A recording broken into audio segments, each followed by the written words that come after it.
Hello നമസ്കാരം. സന്തോഷ് കുമാർ.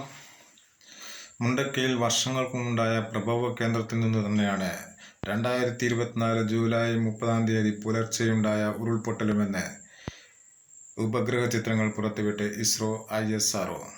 രാത്രിയും പകലും പ്രവർത്തിക്കുന്ന ക്യാമറ ചിത്രങ്ങൾ.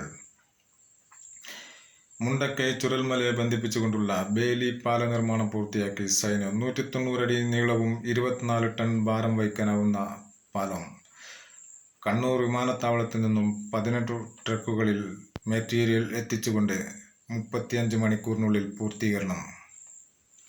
348 വീടുകളും കെട്ടിടങ്ങളും തകർന്നു. 25 കുട്ടികൾ ഉൾപ്പെടെ 240 പേരെ കണ്ടെത്താൻ ബാക്കി. 291 മൃതദേഹങ്ങൾ കണ്ടെത്തുകയും ചാലിയാർ പുഴയിൽ നിന്നും മൃതദേഹാവശിഷ്ടങ്ങൾ പോളിത്തീൻ കവറുകളിലാക്കി. DNA പരിശോധന വേണ്ടിവരും. 100-ൽ കൂടുതൽ പോസ്റ്റ്മോർട്ടങ്ങൾ. 1167 പേർ രക്ഷാപ്രവർത്തനത്തിനായി. 40 സംഘങ്ങളിലായി 6 മേഖലകളിലായി.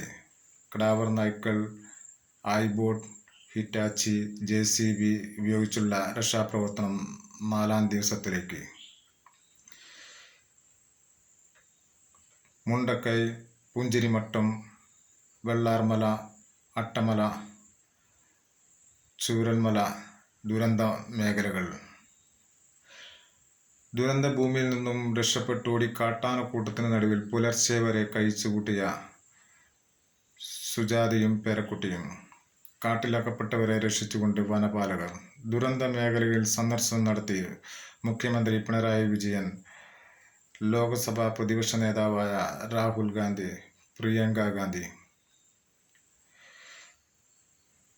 ദുരിതാശ്വാസ ക്യാമ്പിലേക്ക് 4 ലോറികളിൽ സാധനങ്ങൾ അയച്ച് ഫ്ലാഗ് ഓഫ് ചെയ്ത് എറണാകുളത്ത് മന്ത്രി P രാജീവും നടൻ മമ്മൂട്ടിയും.